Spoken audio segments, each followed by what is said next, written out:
বরাক দর্পণ studio. নমস্কার, news Barak দর্পণ studio থেকে সবাইকে শুভেচ্ছা। আজকের গুরুত্বপূর্ণ খবর, কাছাড় জেলার কালাইনে গাঁজা সহ এক যুবককে গ্রেপ্তার করেছে পুলিশ। বদরপুর শিলং 6 নম্বর জাতীয় সড়কে একটি স্কুটিতে তল্লাশি চালিয়ে কালাইন পুলিশ স্কুটির সিটের নিচে লুকিয়ে রাখা 3টি গাঁজার প্যাকেট উদ্ধার করে।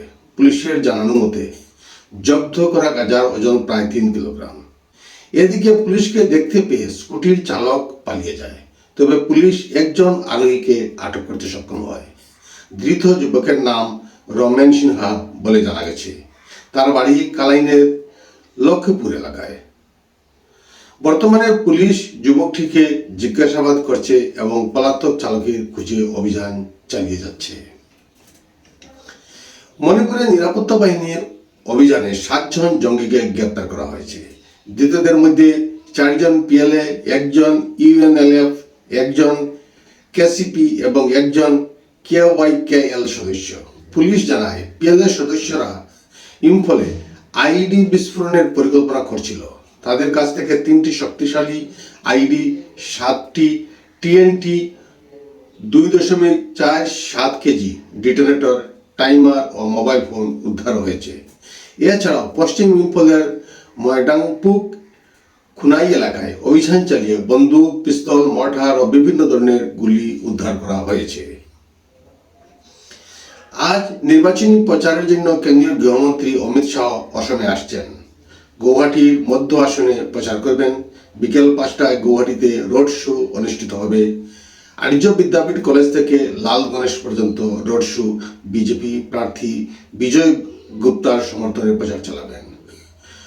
হোটেল বিমানতায় দলীয় বৈঠকে অংশগ্রহণ সহ আগামীকাল ডেকিয়াজুলি ও টিহুতে জনসভা করবেন। ডেকিয়াজুলিতে অশোক সিংঘল এবং টিহুতে চন্দ্রমোহন পাটোয়ারির সমর্থনে প্রচার করবেন। জম্মু কাশ্মীরের জুজিলা পাস এলাকায় ভয়াবহ তুষার ধসে 7 জনের মৃত্যু হয়েছে এবং 5 জন গুরুতর আহত হয়েছেন। নিহতদের মধ্যে নারী ও শিশু রয়েছে। ঘটনার পরে উদ্ধারকারী দল ও নিরাপত্তা বাহিনী ঘটনাস্থলে পৌঁছে উদ্ধার কাজ শুরু করে এবং আহতদের দ্রুত হাসপাতালে পাঠানো হয়। এই ঘটনায় শোক প্রকাশ করেছেন জিতেন্দ্র সিং, অমর আবদুল্লাহ সহ একাধিক দেশের নেতা মন্ত্রীরা। নেপালের প্রাক্তন প্রধানমন্ত্রী কেপি শর্মা ওলিকে বুড়ে বাড়ি থেকে গ্রেপ্তার করেছে পুলিশ। তার সঙ্গে প্রাক্তন স্বরাষ্ট্রমন্ত্রী রমেশ লেখককে ও আটক করা হয়েছে। সম্প্রতি বলেন্দ্র সহ প্রধানমন্ত্রী হিসাবে শপথ নেওয়ার 24 ঘন্টার মধ্যেই এই পদক্ষেপ নেওয়া হয়। গত বছরের জেএনজি বিক্ষোভে জড়িত থাকার অভিযোগে গ্রেপ্তারি।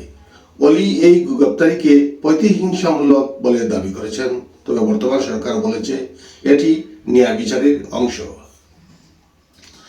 ভারত 858 কোটি টাকার 2টি প্রতিরক্ষা চুক্তি করেছে। রাশিয়া টুঙ্গুস্কা এয়ার ডিফেন্স সিস্টেমে 445 কোটি টাকা এবং আমেরিকা P-8I সামুদ্রিক নজরদারি বিমান 413 কোটি টাকা।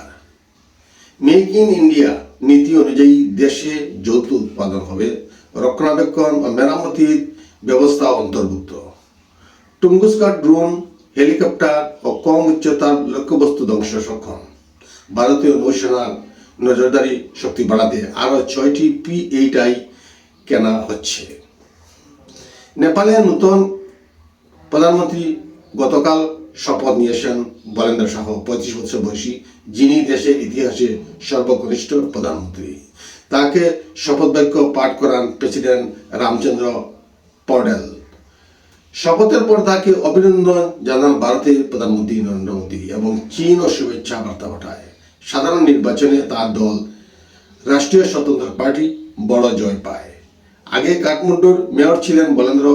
2022 সালে রাজনীতিতে যোগদান করেন। তিনি প্রাক্তন প্রধানমন্ত্রী কেপি শর্মা ওলিকে হারিয়ে নির্বাচনে জিতেন। নতুন সরকার এর প্রতিরক্ষা, বাণিজ্য সহ গুরুত্বপূর্ণ দপ্তর নিজের কাছেই রেখেছেন। তবে নেপালের দীর্ঘদিনের রাজনৈতিক অস্থিরতার কারণে তার সামনে বড় চ্যালেঞ্জ রয়েছে।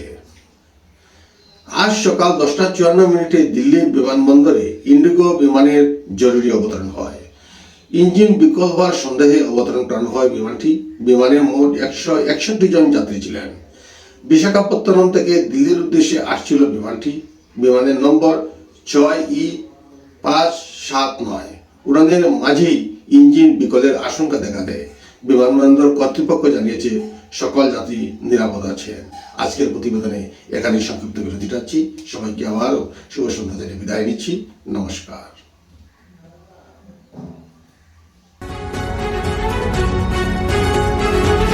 न्यूज बौराक दर्पण स्टूडियो।